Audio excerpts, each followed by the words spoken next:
दोस्तों, अक्सर हम सोचते हैं कि हमारी कमजोरियां हमें पीछे खींचती हैं, लेकिन क्या आपने कभी सोचा है कि वही कमजोरियां हमारी सबसे बड़ी ताकत बन सकती हैं? और क्या कभी आपने देखा है कि जिनके पास कुछ नहीं होता वही लोग अपने सपनों से दुनिया बदल देते हैं? आज मैं आपको सुनाने वाला हूँ एक ऐसी अनोखी कहानी जो आपको हिलाकर रख देगी, सोचने पर मजबूर कर देगी और शायद आपकी जिंदगी बदल देगी। तो चलिए शुरू करते हैं। गाँव के किनारे एक झोपड़ी में एक लड़का रहता था, अर्जुन। गरीबी इतनी थी कि उसके घर की छत बारिश में टपकती थी और रात को वह माँ के साथ एक कोने में सिमट कर सो जाता था। अर्जुन का सपना बड़ा था। वह चाहता था कि एक दिन उसके गांव के लोग भी शहर जैसी रोशनी और सुविधाओं में जी सकें, लेकिन आसपास के लोग उसका मजाक उड़ाते थे। अरे अर्जुन, तेरे जैसे गरीब लड़के क्या बड़े बड़े काम करेंगे? तेरी औकात ही क्या है? हर रोज वह ये ताने सुनता और हर रात सोचता, क्या सच में मैं बेकार हूँ? क्या मेरी जिंदगी ऐसे ही बीतेगी? अर्जुन का काम था नदी से पानी लाना। उसके पास 2 घड़े थे, एक नया और चमकदार, दूसरा टूटा और दरारों से भरा। हर दिन वह दोनों घड़ों को कंधे पर रखकर पानी भर कर लाता। नया घड़ा गर्व से भर जाता,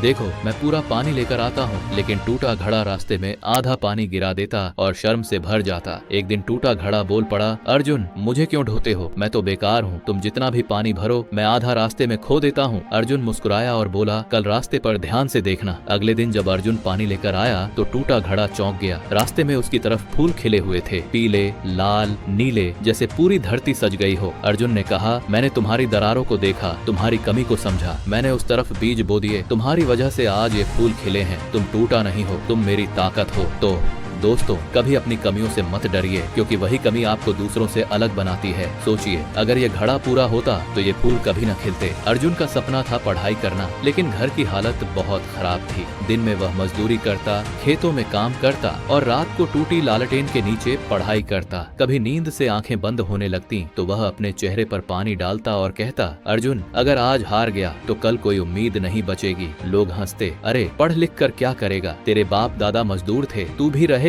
लेकिन अर्जुन ने किसी की बात पर ध्यान नहीं दिया। उसने ठान लिया था कि अपनी हालत को बदल कर दिखाएगा। इम्तिहान का वक्त आया। अर्जुन के पास किताबें कम थीं, नोट्स अधूरे थे और पढ़ाई के लिए समय भी नहीं था, लेकिन उसके पास एक चीज थी, जुनून। रात रात भर जाग कर अधूरे पन्नों और उधार की कॉपियों से उसने तैयारी की। परीक्षा वाले दिन उसने फटे कपड़े पहने, लेकिन दिल में सपना था। कई सवाल मुश्किल आए, लेकिन अर्जुन ने हार नहीं मानी। उसके हाथ कांपते रहे, लेकिन कलम रुकी नहीं। जीत की पहली किरण। कुछ महीनों बाद जब रिजल्ट आया तो गांव का माहौल बदल गया। वही अर्जुन जिसकी सब मजाक उड़ाते थे टॉप कर चुका था। लोग दंग रह गए, ये कैसे हो सकता है? अर्जुन टॉपर। अर्जुन के आंखों में आंसू निकल पड़े। उसने आसमान की तरफ देखा और कहा, ये जीत सिर्फ मेरी नहीं, ये जीत हर उस इंसान की है जिसे दुनिया ने कमजोर कहा था। अर्जुन यही नहीं रुका, वह शहर गया, स्कॉलरशिप पाई और इंजीनियर बन गया। उसने गाँव के लिए सोलर लाइटें लगवाई, बच्चों के लिए स्कूल खोला और लोगों को रोजगार दिया। अब वही लोग जो कहते थे कि अर्जुन की औकात नहीं, आज कहते थे, हमारा अर्जुन हीरो है जिसने असंभव को संभव कर दिखाया। दोस्तों, अर्जुन और उस टूटे घड़े की कहानी हमें ये सिखाती है कि कमियां हमें रोकती नहीं बल्कि रास्ता दिखाती हैं। मुश्किल हालात कभी मंजिल तय नहीं करते बल्कि हमारे इरादे तय करते हैं। अगर दिल से ठान लो तो सबसे बड़ी रुकावट भी तुम्हारी सीढ़ी बन जाती है। तो याद रखो, तुम्हारी कमजोरी ही तुम्हारी सबसे बड़ी ताकत है और तुम्हारे हालात नहीं, तुम्हारे इरादे तुम्हारा भविष्य लिखते हैं। अगर ये कहानी आपके दिल को छू गई हो, अगर आपको लगा हो कि हाँ मैं भी कर सकता हूँ, तो इस चैनल को सब्सक्राइब जरूर करें, क्योंकि यहाँ आपको ऐसी ही प्रेरणादायक कहानियाँ मिलेंगी जो आपकी जिंदगी बदल सकती हैं।